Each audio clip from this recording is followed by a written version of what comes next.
Dark, forbidding, and unfamiliar, the jungles, grasslands, and paddy fields of Vietnam became a battlefield in America's war in Southeast Asia. The grunts, or American infantrymen, dealt with the hardships of this terrain more directly than any other American force in Vietnam. The jungle was just extremely dense. When it was dark, visibility was just virtually zero. You got to know where you are. And a lot of times, I was a good navigator. I could navigate okay, but there were times when we'd have to fire an artillery smoke round to verify our location. If you're just walking through essentially what's probably double canopy jungle, it's pretty dark, and for much of it, you had to cut your way through. A guy could only stay on point, cutting with a machete, chopping enough of a trail for everybody to get through single file. You could only do it for 15 or 20 minutes. The infantrymen lived in the field for extended periods of time, where they found the enemy was not the only killer awaiting them in the lush green vegetation. A lot of jungle life, a lot of animals, noises that were very, very uncomfortable to you. The Central Highlands had tigers. That was also very demoralizing. When you lose somebody to something like that. One of the most poisonous snakes in the world is a bamboo viper. And it's a big, long, green snake that can be up to 6 feet long. And the guy said that if you got bit by this bamboo viper, that you should lay down right away, because that way you don't fall down when you die. As well as difficult terrain and dangerous wildlife, the grunts often had to deal with inclement weather.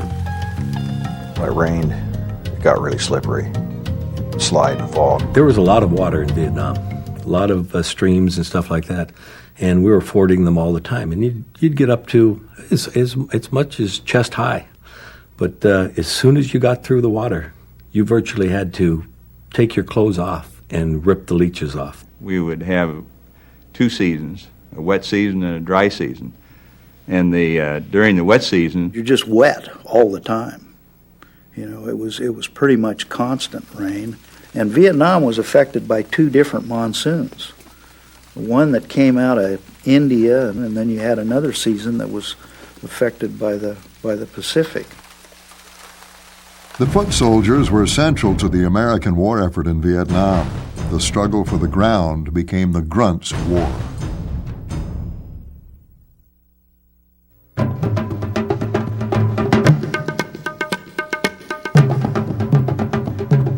The ground unit was the basic maneuver unit in Vietnam. In the days and weeks spent in the field, the ground unit was the Grunts' world. One of my regrets is that I didn't record a lot of their real names. I kept a diary, but everybody had nicknames, and that's what I wrote, and I regret that I didn't write more of their real names. Guitar Man, Preacher, Alabama, from Alabama, obviously.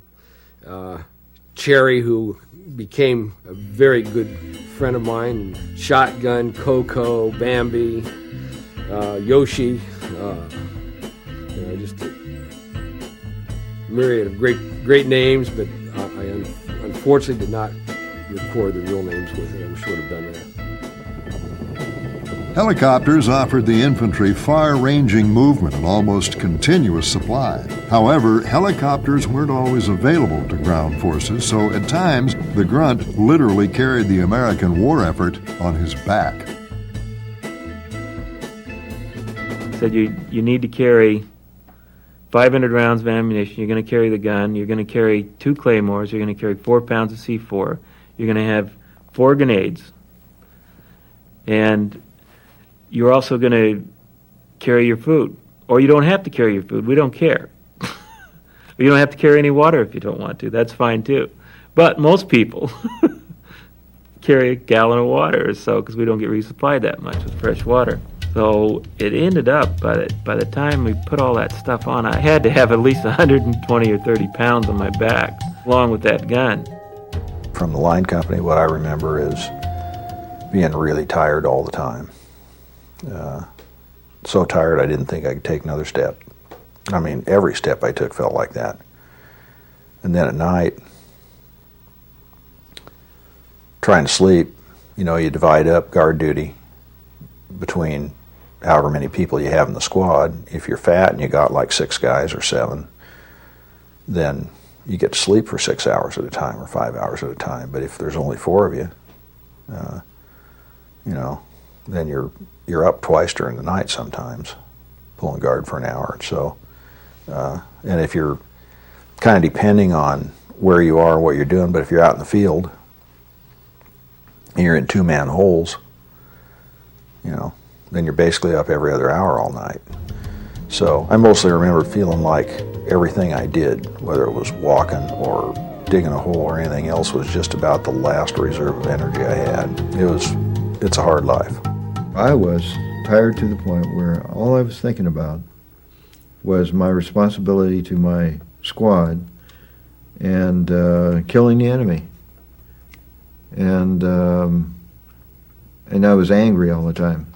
And yet I didn't, it wasn't the kind of anger where I suddenly got angry.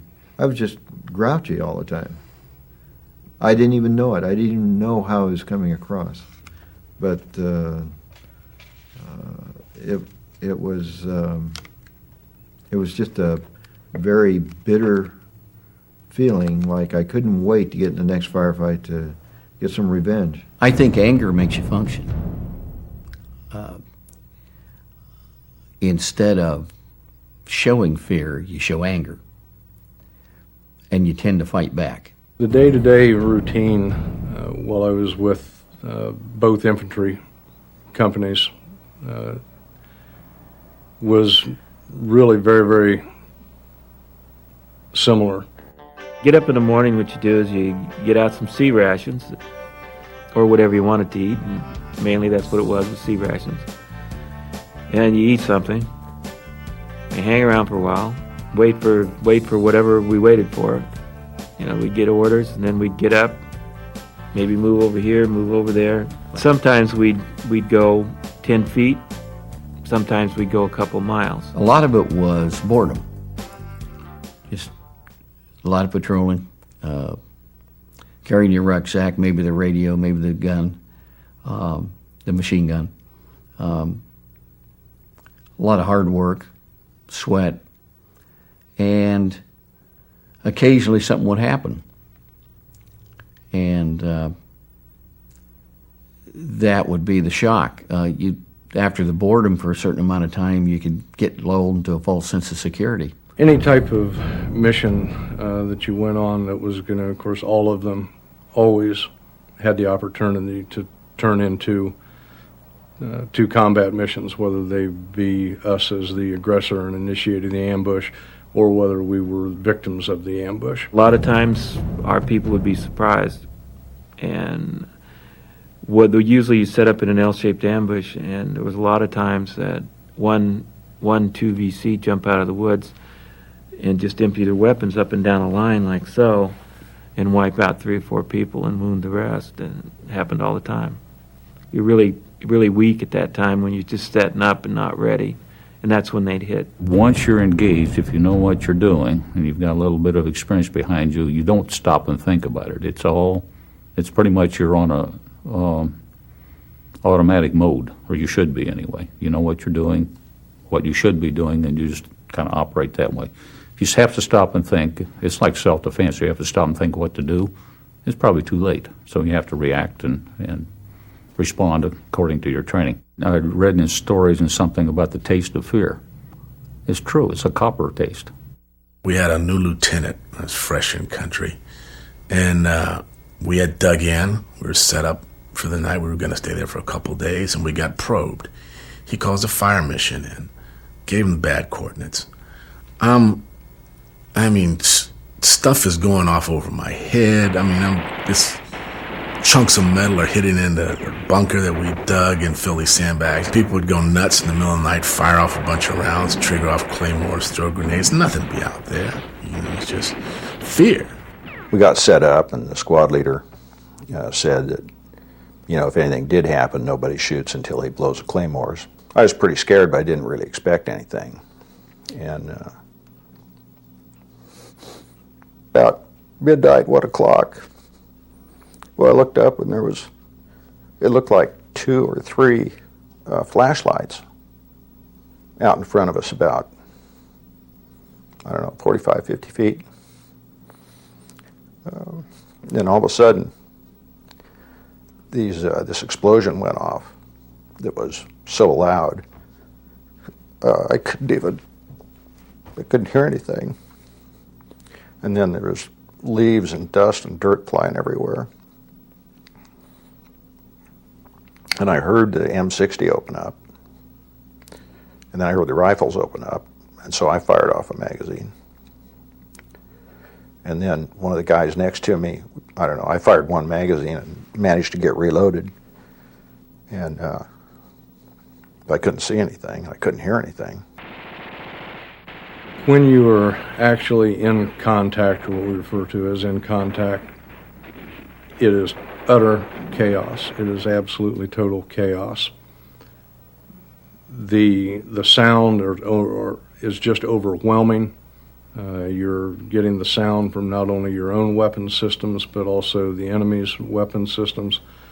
You really have to work very, very closely as a team. You have to know each other very, very well. You need to know what that person's capabilities are and what they're going to do on both sides of you. You don't have time to think. You have to react. You do it. You get the job done. And I'm not saying that you aren't scared in the process, but you have to train yourself to think that there is time to be scared later. The infantry was not alone when fighting in Vietnam. Wherever they went, they were able to call upon almost instantaneous support.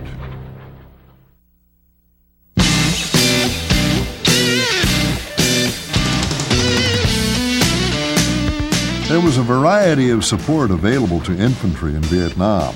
Artillery and mortars provided the bulk of the firepower that the U.S. Army depended on. Some units carried their own fire support in the form of 81 millimeter mortars. I think one of the reasons that maybe I'm here doing this interview, and a lot of my men made it through, is the fact that we had a mortar and used it. We went through a period where we went on a couple of different patrols where we humped 81 millimeters, carried them out in the field. And you're talking about, a barrel that weighs about 65 pounds and a base plate that weighs, a 2-piece base plate that weighs 30 pounds. And a bipod that weighs about 60 pounds. And the sight and the aiming stakes don't weigh that much, but they're clumsy. There's 4 of them, and they're each 2-piece. And you have a little bag that you carry them in. And aiming stakes about 7 feet tall, so they're about 4 feet. Each piece is about 3.5, 4 feet long.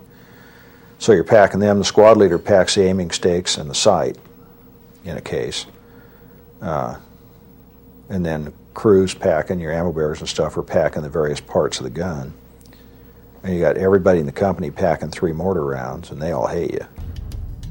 But mortars are about the only weapon you can use to support troops in jungle because they are indirect fire. They come almost straight down. So if your canopy's open at all, they'll make it to the ground. Mortars weren't only called upon to fight the enemy. Special ammunition could be used to combat the darkness that often faced the grunts. If somebody called for illumination over their position, mortars are the fastest thing to get into operation. When the flare is descending, the wind it's always oscillating, essentially moving back and forth as it under the parachute. And so what it's doing is it looks like everything in front of you is moving. The shadows, it has the effect of moving all the shadows out there. If you're looking at brush and trees and rocks and things like that, it looks like they're all moving. But you can actually, it gives you a really bright blue-white light that you can actually see by. In addition to the mortars, there was artillery in position to support the infantry. With a longer range and larger shells, their fire was deadly. I remember going through the jungle one time, and it was really sort of funny. As we're going through the jungle, artillery's 105s are shooting right in front of us. They're actually landing shells, 300 yards or so out in front of us. And so basically where we're going through, it's been cleared out already. Another use of mortars and artillery was harassment and interdiction. Every night I was there, we fired H&Is, harassment and interdiction. You would look and pick out a number of different, usually routes of ingress or egress for possible enemy movements. Pick those out, mark them, the grids on a map, transmit that information to the Fire Direction Center, and then the H&Is, we would be given maybe 8 or 9 different fire missions. We get all the information at one time, usually before dark, and then it was up to us to fire the first mission anytime during the first hour of darkness, between, let's say, 7 and 8 p.m. We had to fire 5 rounds on this grid coordinate, but it was our pick, and there was no rhyme or reason to when we did it other than sometime during that hour. And then the next hour, the next grid coordinates, and so on through the night. And that I can remember we did that literally every single night. Harassment and interdiction, or H&I fires, are used by American units to plot likely enemy positions or enemy avenues of approach to the American position, and they're fired randomly during the hours of darkness, almost nightly, by all American units in Vietnam in order to keep the enemy off balance and to limit the enemy's ability to use the night against the American position. This complex fire control system did not always work to perfection.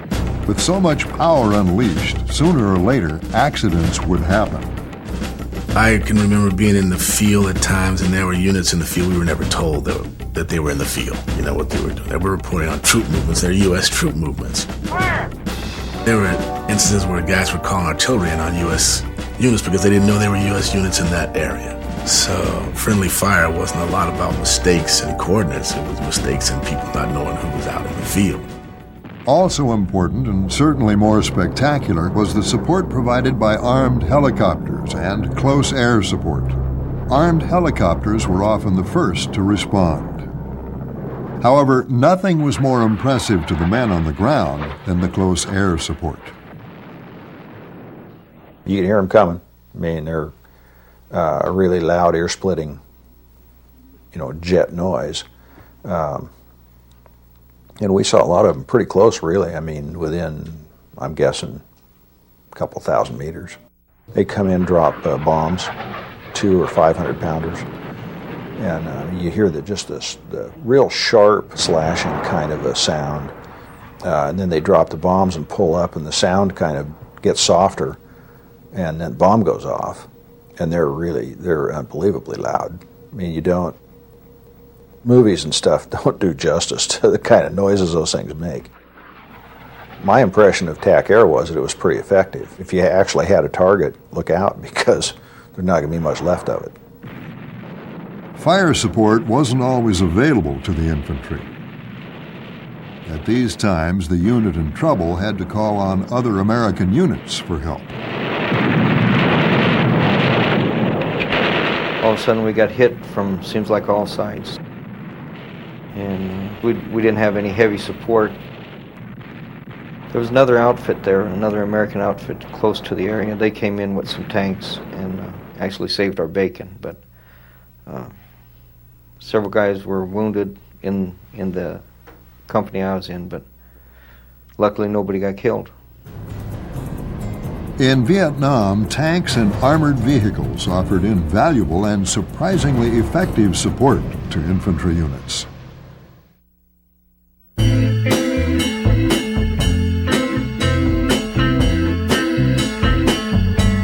When American units first arrived in Vietnam, effective use of armor seemed unlikely. I think it was a surprise to a lot of people how well certain types of armor could operate in Vietnam, and I believe it was since shown that over half of the country was suitable for armored warfare. And I'm not saying half of it for the big M48 tanks, the 52-ton behemoths, but for the later armed vehicles, the ACAV, the Armored Cavalry Assault Vehicle, and also the late 17-ton Sheridan tanks, which is also a form of an assault vehicle. Those tracks could go just about anywhere. If a water buffalo could traverse it, an ACAV could go there. Well, there are certainly places where it was so thick that you could not literally see beyond the sides or the end of your track, and that wasn't good for us. We could maneuver through it, and I should say we could move through it, but we really couldn't maneuver. We were better in the lighter wooded areas where the trees were just a few inches in diameter, because we could fairly easily knock those down and move through there in a combat formation faster than a person could run. And then, of course, if there were any cleared areas or roads, we were fast. One of the secrets of the armored unit's mobility in the terrain crisscrossed by streams and canals was the Armored Vehicle Launched Bridge, or AVLB. The AVLB, it's an armored vehicle with a scissor bridge that spans 60 foot. Attached to the front of it, you can pull up into a small stream and drop it. And it'll span over to the other side, and you can run the tanks across it. The armor was used almost exclusively to support infantry operations, and this was a potent combination. The vehicles provided daunting firepower, which discouraged enemy attacks against critical points and convoys. They would mix us up into the convoy, and as long as we were in the convoy, Charlie left them alone. U.S. forces found the venerable M48 tank well suited for Vietnam and chose to use it instead of the newer M60. They offered us M60 tanks to go over there, but because of the suspension system and the gun, I chose to keep the M48A3 because it had the 90-millimeter gun. The Sheridan tank eventually replaced the M48 in the line cavalry troop due to its speed, which allowed it to better keep up with the personnel carriers and its ability to traverse a wider range of terrain. However, the Sheridan had its own drawbacks. The Sheridan is a lightweight, air-droppable, amphibious armored tank. It weighed about 17 tons. To put that in perspective, the ACAV weighed between 11 and 12 tons. The Sheridan weighed about 17 tons. The M48 weighed about 52 tons. So you get an idea on the size. The Sheridan were configured primarily with aluminum armor. Now the turret, of course, was on the Sheridan was steel. A unique turret in that it was shaped like this, so that rounds, RPGs could deflect very easily when they hit it, because the armor wasn't thick. The Sheridan was a tremendous vehicle, but my whole tour, I never had all three operational at once. It had this massive, short, stubby 152-millimeter main gun that was designed to fire the Shillelagh missile in the battlefields of Europe for World War III, or the desert, but it wasn't designed for the jungle. It was just wrought with electrical problems, shorts, and things like that. One of our biggest nightmares with the Sheridan was to get a ready light to fire. We just couldn't hit the firing pin and make it shoot. We had to flip a switch and get a green ready light before we could electrically detonate the round. It was unlike the M48, where you could pack that thing full of mud and still fire. The armored cavalry units were ideal for the fighting in Vietnam. With the combination of the hitting power of the tank, the reliable M113 armored personnel carrier, and attached armored artillery and command units, The armored cavalry regiments proved to be a flexible and responsive force in the war. The M113 was soon fitted with armor plating and shields to protect the track commander with his .50 caliber machine gun and also the two side-mounted M60 30 caliber machine guns.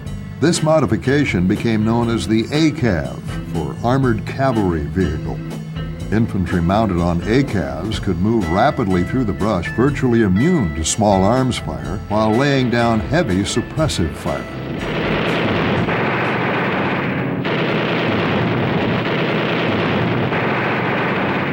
As cavalry, our mission was much the same as the United States Cavalry was in the 1800s, in the 19th century, out west. Our mission was pretty much the same. We'd cover a large territory. We could get there quickly. Our horse was our ACAV. The Armored Cavalry Squadron is this extremely capable package formed by infantry riding in carriers with tanks and armored fire support vehicles and armored command vehicles. It gives the squadron the capability to move rapidly from point to point with a complete package and able to engage in combat operations. However, all this fire support was only effective when in contact with the enemy. The enemy used the terrain of Vietnam effectively to hide from American forces.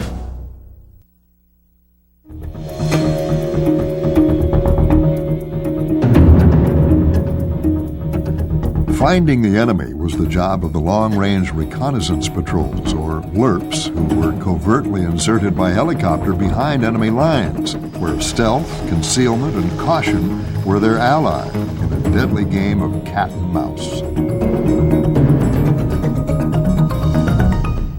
The difference between infantry, straight-leg infantry, and recon, or LRRPs, if you will, or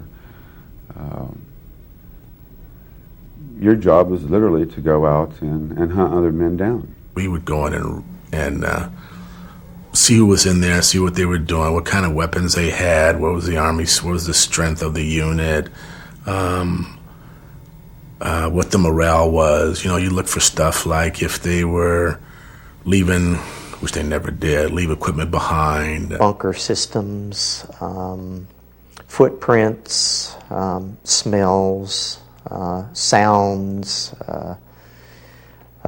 quiet when you're out in the middle of the jungle, and things all of a sudden would get dead quiet. What our job was to make, when we see the enemy, we make contact. And then we call back, and they'll fly the GIs out, to combat the enemy.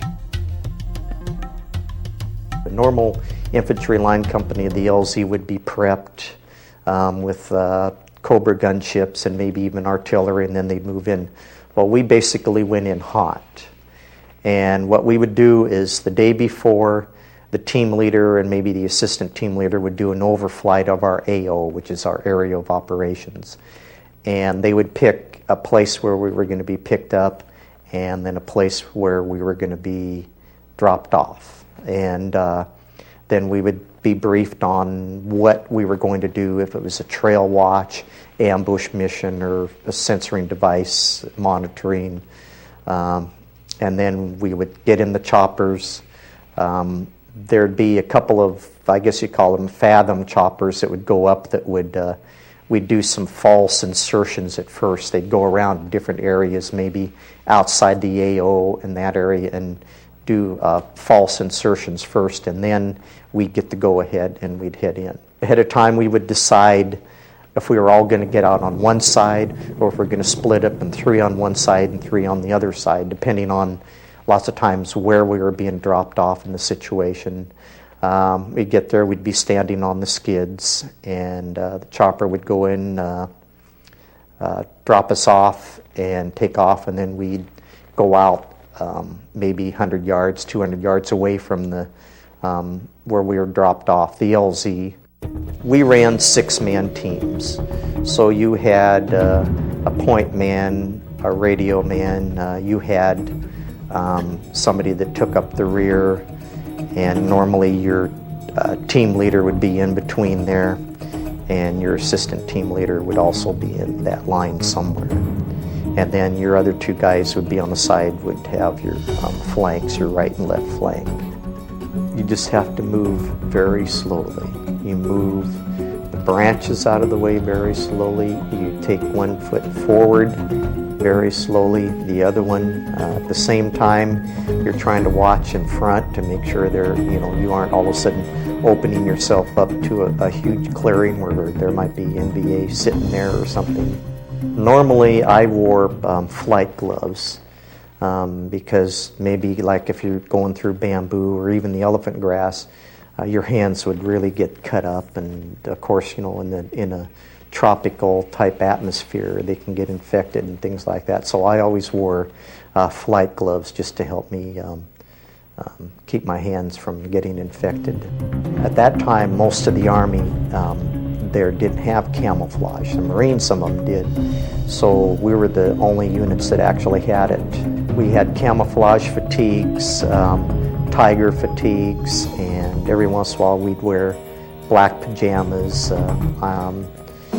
Walking point, I think maybe twice I did that. Normally we carried what were called LRP rations, which were freeze-dried, like chicken and rice, and we had one that was, they called it chili con carne, but we called it bullet beans because the little beans never got soft. They were always like peanuts. And water, lots of water.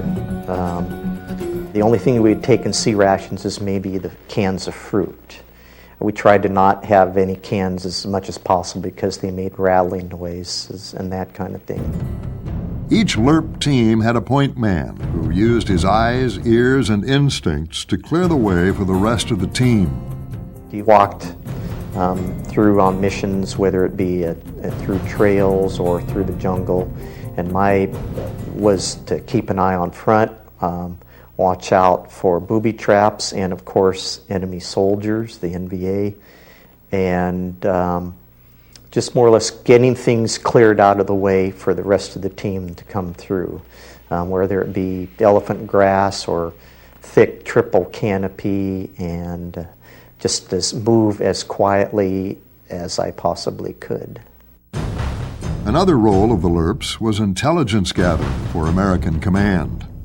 The intelligence would say that there's heavy troop movement down a high-speed trail, and they would decide that we wanted to do an ambush on that. So we would set up 12 across. We'd set up claymores. Some of them we would daisy chain, and we'd have an M60, and everybody would have an assigned area of scope or area that they were supposed to fire into, and normally the team leader or somebody else would be the person that once they blew the claymores, we blew the ambush.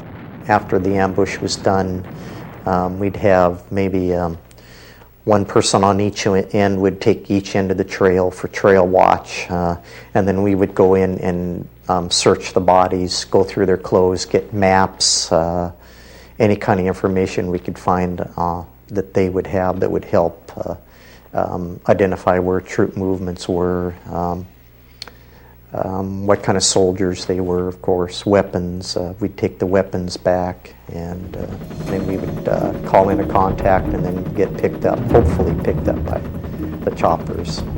Trail watch would be all we were supposed to do would be the same type of intelligence as that there's intelligence that there's heavy movement going down this trail.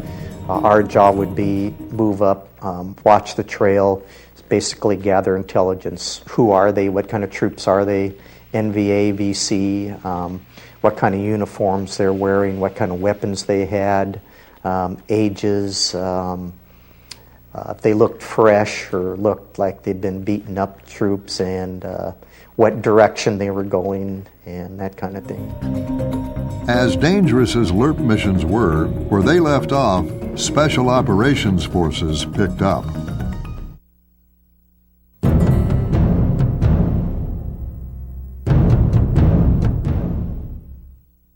In Vietnam, American forces utilized both special operations groups and special forces. And a lot of times people get confused between the role and the function of each of these two different groups. Special forces are small teams of Americans that are sent out to work with indigenous or local people, and their role mainly is to train and advise these forces. While special operations groups have a direct combat mission. They either are reconnaissance or combat patrol kind of action. So on one hand you have training by the special forces, and on the other hand you have direct combat operations by the special operations people. Special operations forces fought a remote and dangerous war, often without the same support that other American units took for granted. The worst part in our situation was that was the lack of air support and the lack of artillery support. I mean, if you were in an isolated camp, once you got outside of the range of your own indirect fire weapons, you were normally on your own. You didn't have the resources that the regular Army units normally had at their availability. I mean, if somebody got wounded, you would call for a medevac, but there was no guarantee you were going to get it. It depends on your priority. To the American High Command, when one of our patrols got in trouble, there were just 2 Americans out there. The rest of them were CIDG, indigenous mercenaries. So if you had a major American unit that was in trouble and you were in trouble at the same time, it's a matter of priorities. You know, where do they send the help? The Army actually thought about reinstating the use of carrier pigeons while I was in Vietnam, because sometimes Special Forces A detachments would get cut off, or their patrols would be outside the range of the radios, and you couldn't talk to anyone. So they gave us some carrier pigeons to try and train and use. And it didn't work. The Montagnards ate them. Although it was denied at the time, the Special Operations, or SOG, forces in Vietnam ran a variety of cross-border operations into Cambodia, Laos, and North Vietnam. We didn't want anybody to know that we were in Laos or we were in Cambodia at that time. They were highly classified operations at the time. Conducting covert missions into restricted areas called for some special preparations and precautions. So I get a very efficient operation as far as what they were allowed to do. And each section was compartmented, so someone in another section wouldn't know what that section was doing. You know, you might hear rumors, but it was too compartmented in some respects. Basically, all the teams wore sterile uniforms. In fact, we did on the helicopters, the pilots, myself. We wore uniforms with no American insignia, that sort of thing. I used to fly basically wearing a tiger suit, camouflage. No identification of any kind. No ID tags. The teams were the same way.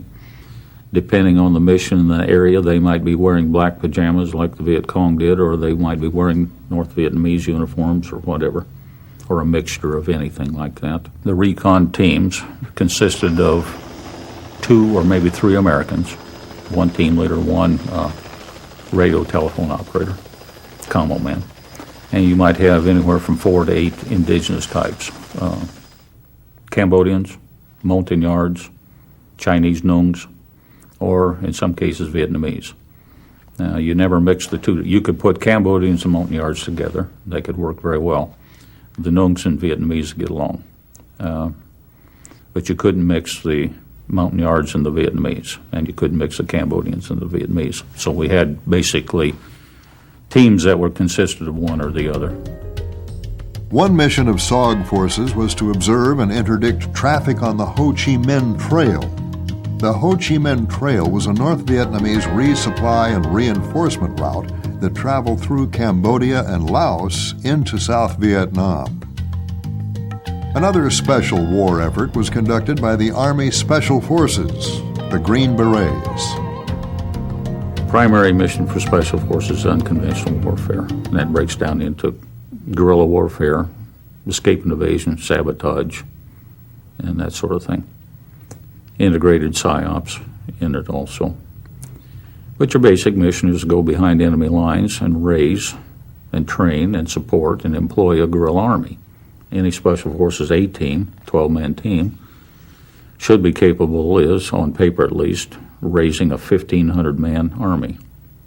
Well, that's what they call in the military structure one hell of a force multiplier. In order to communicate with the Vietnamese and the Montagnards, the Montagnards are like the American Indian. There were several tribes, and even though they had the same language base, there were different dialects. We communicated primarily through interpreters. We had one or more interpreters on the payroll, and they were natives. The first one we had was Laotian, and I have no idea how many languages he spoke. I mean, he spoke beautiful English, he spoke Vietnamese, he spoke Cambodian, he spoke French, and several Montagnard dialects. The guy he was a young man, in his 20s. He was phenomenal. And so most of our communication was that way. Some of the Americans had some Vietnamese language school experience, so they could communicate a little bit. Some of the Americans spoke French.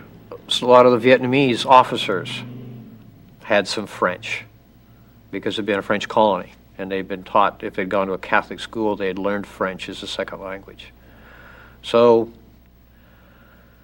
through a mixture of languages, through interpreters and hand and arm signals, that's how you communicated. When you go out on patrol, we would go out with 100 Montagnards, usually a company size, and we would move down trails through the forest. You may have heard other veterans or people talk about that you should never walk on trails in Vietnam because you'll get ambushed and you'll run into booby traps. You cannot move 100 soldiers through the forest quietly without going on trails. And our job wasn't to sneak around so much as to go out and find the enemy. So if we made a little bit more noise than we should, then that's just the way it was. I will say one thing is when you're dealing with Montagnards, at least in my situation, the whole time that we were there, we only had one patrol ever get ambushed. Montagnards normally don't get ambushed because they're like going out with Apache scouts in the southwest United States. They know the bad guys. They can smell the North Vietnamese before you get to them. Special Forces also had a humanitarian mission. We had one of the two medics on the A team on a daily basis. Every morning he would hold a sick call for the soldiers, and then after that they would normally go down into the village and do the same thing down there and take care of any of the villagers that needed medical assistance. Medical assistance was important to the Special Forces. For the regular forces in Vietnam, it was vital.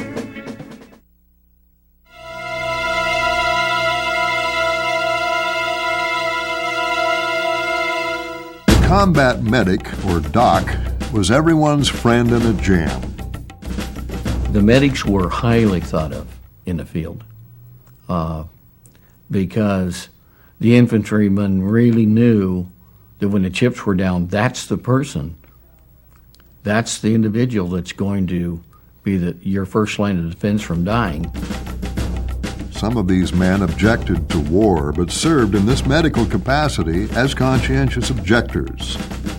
When I was drafted, I ended up as a medic. So that was kind of by choice because I went in as a conscientious objector. And the only thing that they had open at that time, well, probably even now, is a corpsman. My attitude was I was always trying to help people, and so the memory, I have some really ugly memories of things that happened, but as far as the negative part afterwards, I didn't really ever feel that. I always felt like I was there my purpose was to save people, not blow people away. You think you can save everyone, and you can't. When you're a good medic, the guys, they took care of you. If you weren't, it was, their life was in your hands. So it was kind of rough on those that couldn't handle the job.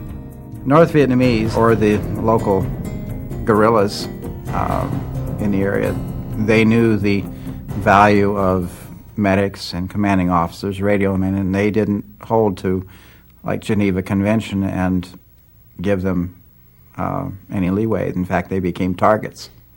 That's why code names and for that. And we tried to look like a regular infantryman. Most of my bandages were carried in ammo pouches, and that where I wore ammo pouches just like the rest.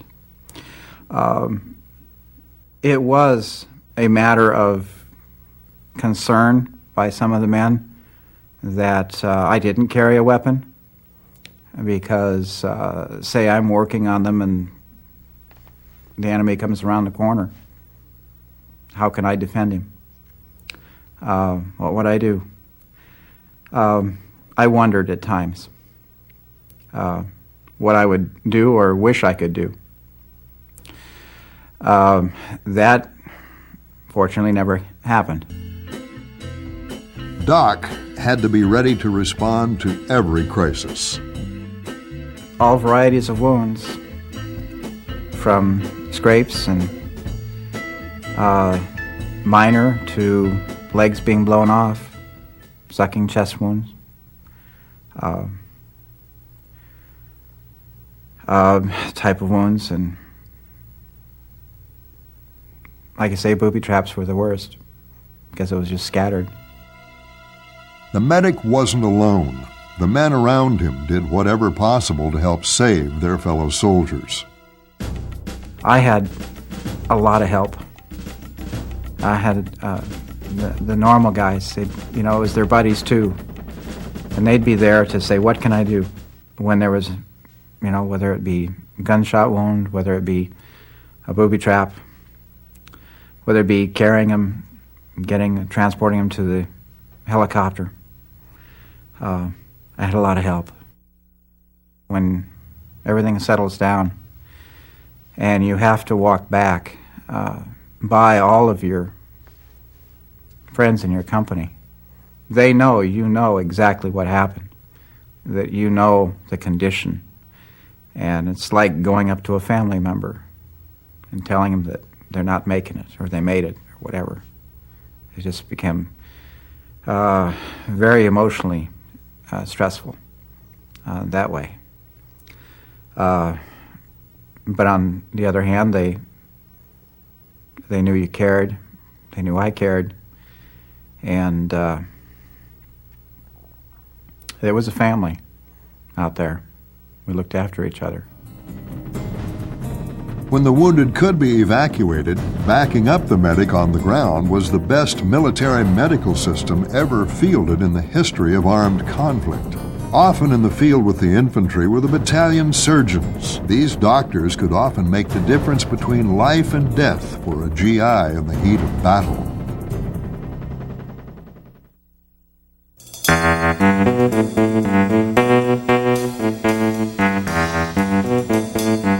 For most soldiers in Vietnam, one day was more important than any other. More important than your birthday, Christmas, and the 4th of July all rolled into one. That was DEROS, date of estimated return from overseas. I never heard any of my troops ever complain about the President of the United States or the Congress or anything else. It was when am I going to go home and what's the next salary supply? The best day of all was when I left. My best day? When that plane was taking off. I always remember the day I come back. The reason I also remember the day the first guy walked on the moon for the same reason. I'm flying over the Pacific Ocean, and I guess in my case it would have been July the 21st, but the pilot says, "Hey, the first guy walking on the moon, I'll put it on a loudspeaker." And to be perfectly honest with you, I've said, who gives it? Who cares? I'm going home. I don't want to even hear this. I go to get on the plane, and the guy looks at my shot card, and he says, "You don't have your plague shot." I said, "Why the hell do I need my plague shot now? I'm going home." He said, "Well, you got to have your plague shot to get on this plane." And mind you, it's about 6:30 in the morning now, and nobody's going to be around the base till 0800. And So I said, well, where can I get a plague shot this time? And he says, well, the sick bay's over there. So oh my God. So I took off, and it was like a quarter mile across this grinders. I ran all over to this place hoping there'd be a night nurse or something give me a shot. And I walk in there, it's just dead. And the guy's at the desk there, and I ran up and I said, man, I need to get a plague shot really bad. And he says, how come? I said, well, they won't let me on my plane. And he says, they get out of here. He says, well, he says, I'm not a corpsman. And he says, there won't be any corpsmen in here till probably 8:30. He said, but I said, I've got the stamp for this thing. I'm going to stamp this thing for you, and I can initial that card. He said, then you can just wait right over there. He said, I got to go for coffee. And I was kind of naive at the point. He stamps and he signs the card, and I went over and I sat down. I looked down this long hall, both directions, absolutely nobody around.